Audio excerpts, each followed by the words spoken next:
draft.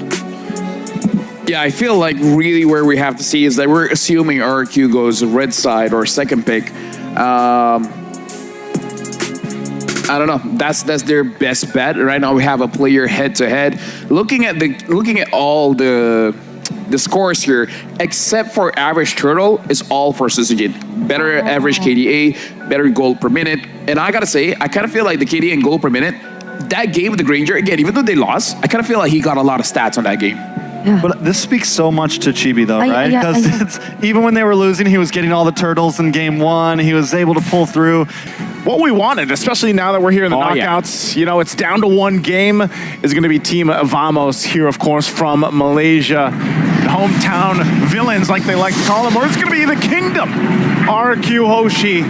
We've just seen one of the fastest, or the fastest games in game two that Team Vamos got a victory off of. This time around, we'll see how this all plays apart.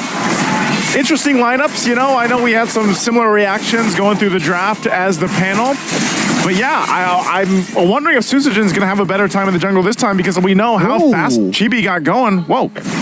It's a focusing mark on the jawhead. Zorn, an interesting choice to go for. He didn't go for this earlier, right? I think he went for Concussive Blast in the mid lane. Rin's almost just got a solo kill on Warlord. But yeah, everything else is quite normal, right? Tyron not opting for the Revitalize again with the Vengeance. But there you go, Susujin winning out the Red Tree battle for the Lethal Wanderer.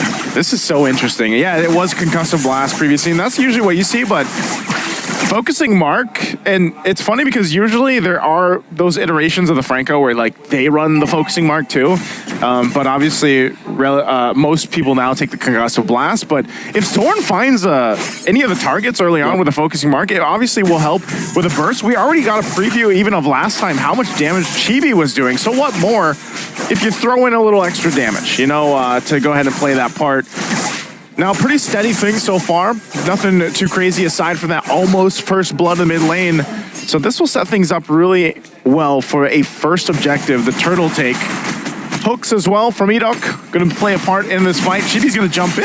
Oh, a lot of damage over the Rin. Susujin walk up as well. Ejector ready though. Electrifying beast from Susujin under the turret. Now a splash of damage from Warlord. He's going to trade back. Diamond rotating in. Oh, that's a hook. A flicker around on the Purify. Two big resources. Smooth from the top lane. Rotates into the mid lane just to get a little bit more room for Warlord to clear it out.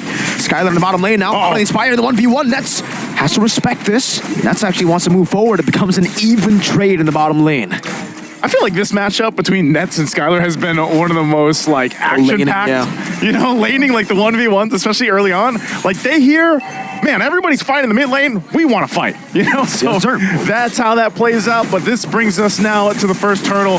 RQ is going to go ahead and set things up smooth, dropping down the ultimate.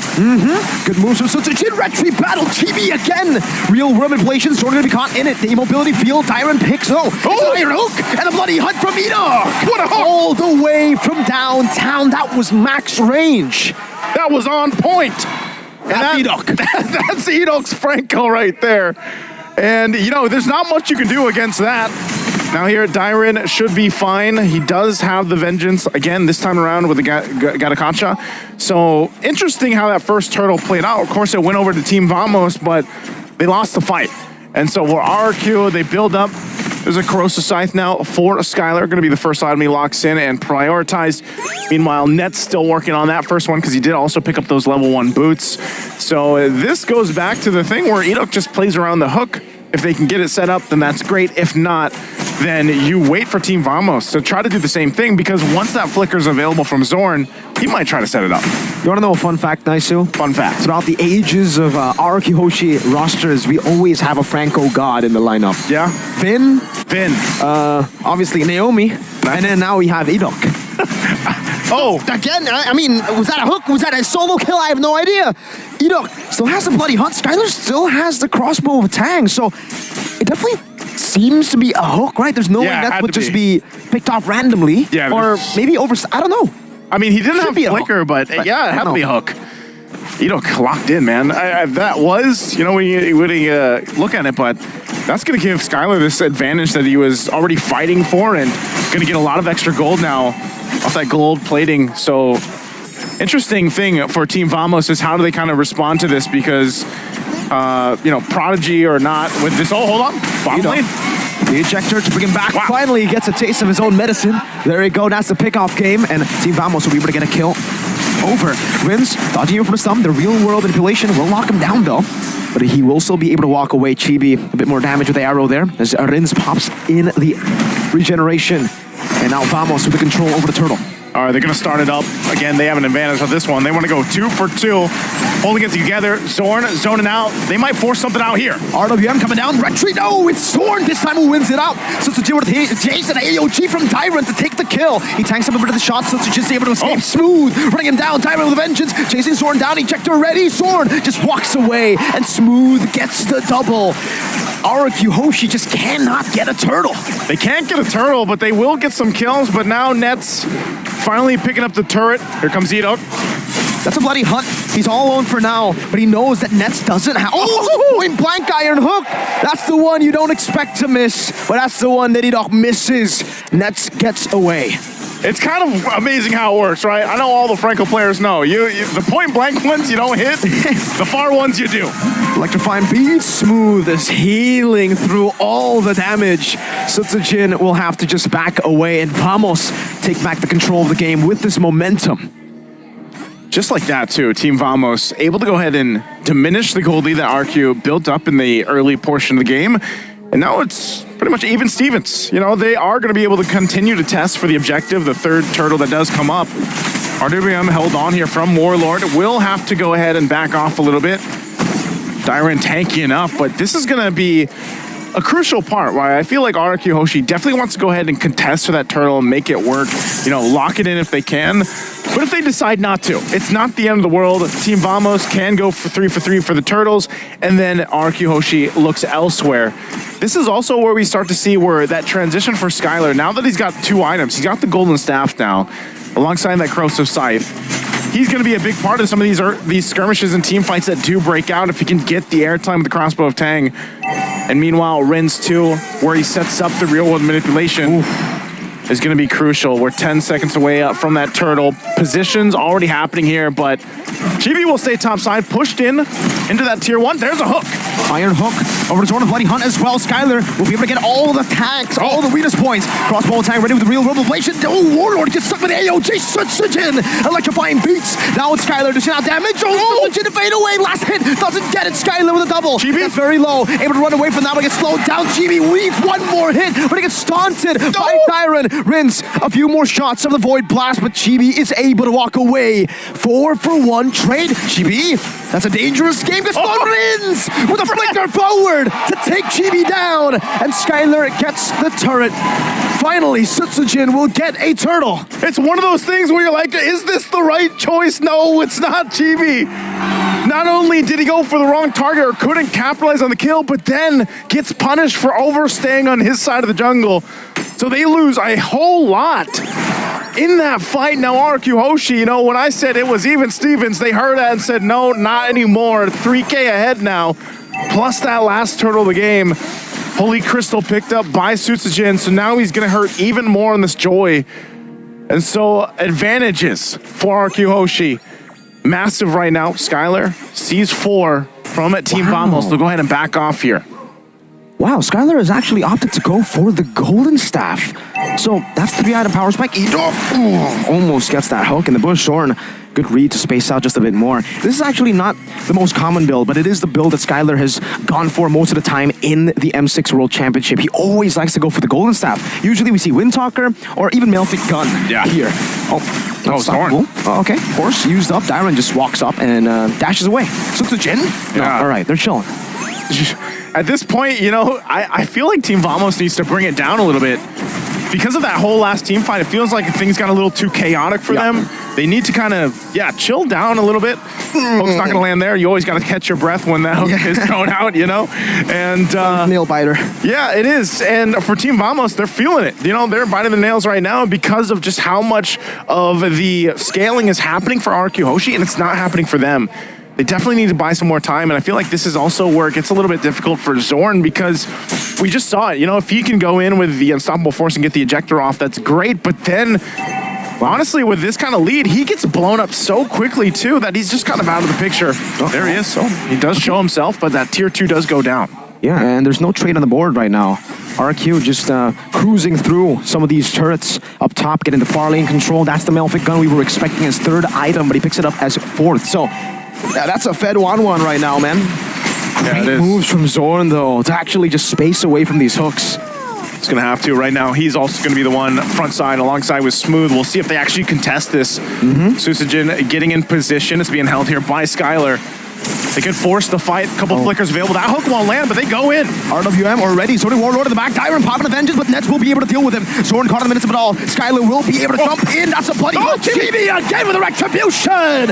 But Sutsujin takes the killing tree over. Skylar's on the chase under the turret. Needs one more. It's a double for Sutsujin. But for some... Oh, Enoch tries to go for the flicker play. Doesn't get it. It was together with Rins. It was a flicker slow, but it was not enough to take anyone down. Man, he landed them earlier in the game, but these ones he won't be on point with unless he gets one here. They do hold the Lord. They take care of it quickly. RQ Hoshi, they lost the objective, but they'll win that fight on exchange and really just kind of negate the push that was coming through with that Lord.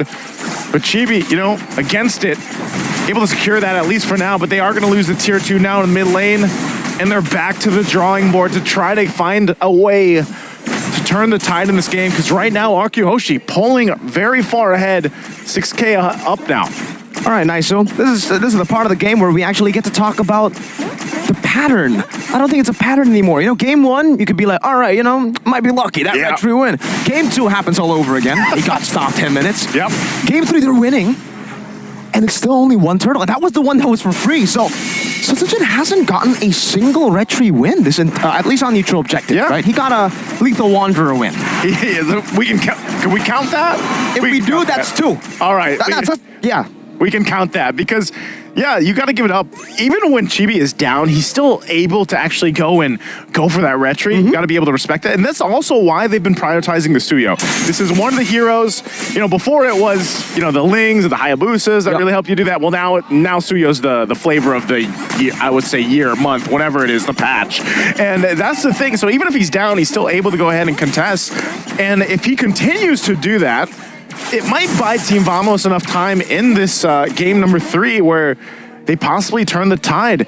And honestly, for Nets has been able to farm up pretty well. He's still quite a bit down in terms of against Skylar, but as long as he gets the spacing to work with and doesn't get caught out, he's only got a flicker, then they might be able to shred down some of that front line in a couple minutes. You know, they still got to buy some time. They're not really in the fighting form yet.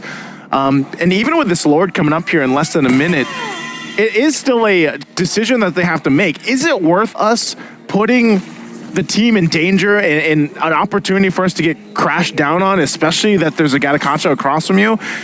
That's, I think, the question that Team Vamos has to ask themselves, because that could change the course, obviously, of the series, where maybe they decide to let it go and then they'd have to defend, or do they want to actually go and fight it out? 2 big items being picked up here for Team Vamos. Divine Glaive now for Warlord. Chibi with that Malefic Roar. Still, Enoch is going to do this all the time. Yeah. You know, you miss all the hooks you don't take, pretty much, at this point. Yep, that's true, you know. So he's going to continuously shoot it out. This is a retry bait, right? But Suyo was actually not there. Skylar just picks up the purple buff. They were trying to go for the retry bait. No one was actually there. So I think they should be aware that the Suyo hasn't revealed himself in a while now. That's an iron hook. Over to Smooth, the Bloody Hunt as well. Oh, instant crossbow of Tang! He bought the winner quite a bit too late. Sutsujin runs him down. A great angle to get the real world manipulation. And Skylar gets a double. RQ Hoshi, they take control of the game. He hasn't been landing the shots, but once he does, it looks like it might be game over. Might be game over here. They're going to work on the base turn to the bottom side, and they post up ready to end the game. Warlord trying to divert the minion waves into the top lane. Throw the flicker backwards. The minion waves will be dealt with, but that's just one. There's another wave in the bottom lane. RQ looking for it. Warlord with a splash of damage. In the mid lane they go. Base turret going to be taken down slowly but surely. Warlord really low. Sutsujin looking for the angle. The iron hook will go and whip again. The glorious pathway from Smooth as he respawns back in the game, and RQ Hoshi will say, we are happy with turret number 3 in the mid lane. We will go to the Lord. They'll go to the Lord. They'll secure themselves to the objective. and Team Vamos. I asked the question earlier, do they want to go and actually try to contest things out? They got a nice wave pushing up top, but it's that hook that still set things up, start of the fight. And you mentioned it, Chibi was in position, but then he got spotted out too and had to respond. For a second there, Naisu, Yeah. I got deja vu to the CFU game. Did you? It was a 1-1. It was 2 members. Hey, I would be lying if I said I wasn't shaking. You know what? I think a lot of people can't count out any Malaysian team at this point, but here we are. Lord pushing into the mid lane. We'll see if they're able to defend against this. He gets a taunt over to Chibi. Baits off the skill 1. That's an iron hook and the crossbow tang ready. Skylar can wait out the winner crown. Eat up with a flicker route. Now crossbow tang to Smooth. Now to Warlord. Skylar's going crazy with a crossbow and tang. The immortality buy from Edok. Sutsujin buys the immortality as well. Now Nets free hitting. It's going to be Sutsujin to take the kill. That's a monster kill. Even with the shutdown. RRQ Hoshi will prevail 2-1. And the kingdom rises, cutting down the hometown villains with a decisive strike. RQ sends Vamos to the lower bracket, proving their dominance once more. A phenomenal performance